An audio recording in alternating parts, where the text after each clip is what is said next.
जय हिंद दोस्तों, welcome to Kalpaksh. Bharat geopolitical scenario में बढ़ते टेंशन को देखते हुए जहां एक तरफ पाकिस्तान अपनी पावर को बढ़ा रहा है, बांग्लादेश अपने आप में पाकिस्तान से वेपन परचेज करके अपनी पावर को बढ़ा रहा है, चाइना बार बार इंडिया को डराने की कोशिश कर रहा है, इस पूरे परिदृश्य में अपनी ताकत को लगातार इंप्रूव कर रहा है। फिर वो डिफेंस सिस्टम में जब बात की जाए तो आर्मी हो तो आर्मी के तौर पर या थल सेना के तौर पर वो नए नए वेपन्स को इंट्रोड्यूस कर रहा है और अभी लगभग 70,000 से ज्यादा जो वेपन्स हैं या फिर जो गन है वो गन हम अमेरिका से परचेज करने वाले हैं। जब एयर सिस्टम में आता है या एयरफोर्स के बारे में चर्चा करें तो एयरफोर्स के लिए भारत लगातार राफाल या उससे अच्छे तेजस या ऐसे और जो कॉम्बैट व्हीकल्स होते हैं उनको लगातार परचेज कर रहा है। और वही बात जब इंडियन नेवी की भारत के सबसे लंबी जो एक बाउंड्री सी बाउंड्री है उसको प्रोटेक्ट करने की आती है तो लगातार भारत नए नए डेवलपमेंट उस सेगमेंट में भी कर रहा है। और उसी तौर पर अभी भारत में एक इंड्यूस हुआ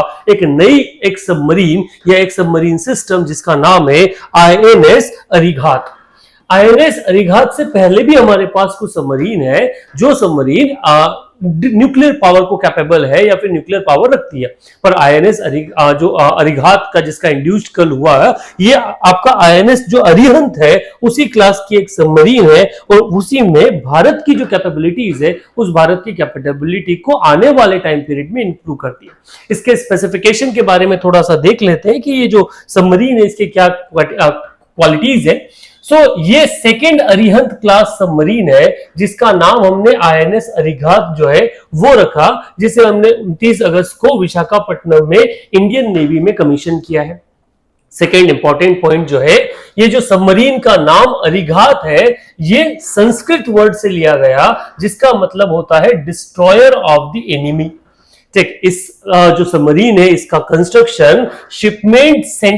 बिल्डिंग सेंटर SBC विशाखापट्टनम द्वारा किया गया है। इसके स्पीड की चर्चा की जाए तो इसका मैक्सिमम स्पीड जो रहेगा वो 24 नॉट्स पर माइल या फिर 44 किलोमीटर पर आवर की स्पीड से ये क्या कर सकता है, ट्रेवल कर सकता है जब ये समुद्र में है। और अगर ये सरफेस पे है तो इसकी मैक्सिमम स्पीड 12 से 15 या 22 से 28 किलोमीटर पर आवर जो है वो होगी। ये जो सबमरीन है it shares the same hump as the INS Arihant, जैसा पुरानी हमारी सबमरीन इसी क्लास की INS अरिहंत है उसके ही जैसा हम्प इसमें है और 4 लॉन्च ट्यूब जो है इसके अंदर सेटल है। इट कैरीज 14K15 जो एक SLMB है जिसकी रेंज 750 किलोमीटर के आसपास होती है और 4 न्यूक्लियर आर्म K4 जो आपके मिसाइल सिस्टम है वो भी ये क्या कर सकता है, अंदर रह सकता है, जिसकी रेंज जो है 3,500 किलोमीटर होने वाली है। समय के साथ भारत अपना डिफेंस के ऊपर जो इन्वेस्टमेंट है उसको बढ़ाया है और अब की बार के बजट में एक स्पेसिफिक पॉइंट हमने देखा कि भारत ने इंपोर्ट को तवज्जो न देते हुए इंडिया की कैपेसिटी बिल्डिंग पर जो फोकस है वो बढ़ा दिया और उसी का रूप है कि भारत लगातार इंडिजीनियसली डेवलप्ड सबमरीन का इंड्यूसमेंट जो है वो कर रहा है और उसी का रूप एक जो तौर है वो हमने देखा INS अरिघात को लेकर। So over the period of time इस डिफेंस कैपेबिलिटी को लेकर आपके क्या ओपिनियन है कमेंट बॉक्स में जरूर लिखिए।